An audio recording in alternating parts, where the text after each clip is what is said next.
Hello everyone, welcome to my channel. మన రామయ్య వనవాసం వెళ్ళినప్పుడు కందమూలాలు తిన్నారటండి.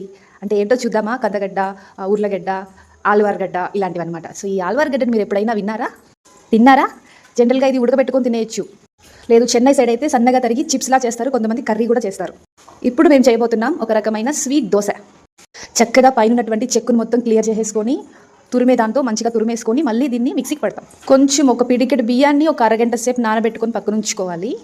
బాగా 5-6 ఆలువారగడ్డలు వేసాం కాబట్టి దీన్ని ఎల్లేరుగడ్డ అని కూడా అంటారంటండి కొన్ని ప్రాంతాల్లో. బాగా 5-6 గడ్డలు వేసాం కాబట్టి ఒక 1/2 కిలో పైనే బెల్లం వేస్తున్నాం మనం ఇందులో. సో వీటన్నిటిని కలిపి మిక్స్ చేసేసాం.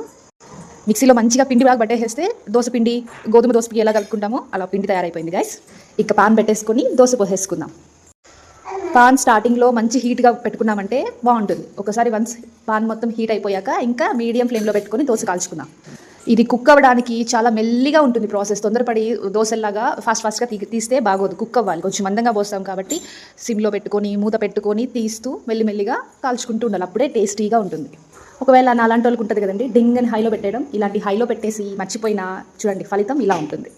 సో చాలా కాన్షియస్గా మెల్లిగా ఓపిక్గా కాల్చుకున్నామంటే చాలా టేస్టీ అయినటువంటి ఆలువారగడ్డ దోశ రెడీ. వేడిగా తింటే ఎమ్మీగా ఉంటాయి ఫ్రెండ్స్, చాలా బాగుంటుంది. చల్లగా తింటే ఇంకా సూపర్గా ఉంటాయి. అరిసెల్లాగా ఒక వన్ వీక్ వరకు కూడా స్టోర్ చేసుకోవచ్చు అంట. వీటి వల్ల చాలా యూజెస్ ఉన్నాయి ఈ ఆలువారగడ్డ వల్ల. ఈ బాలింతలు కానీ, చిన్నపిల్లలు కానీ, ముసలి వాళ్ళు కానీ ఎవరికైనా సరే ఇది చాలా పౌష్టిక ఆహారం అని చెప్తారు ఇంట్లో పెద్దలు.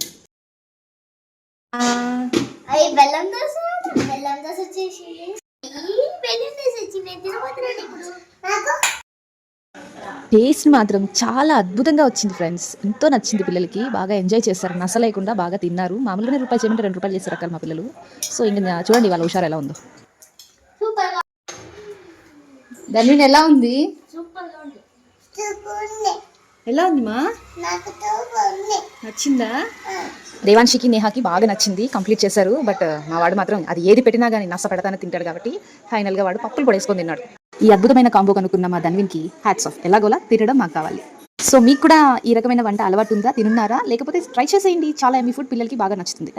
And thank you for watching this full video.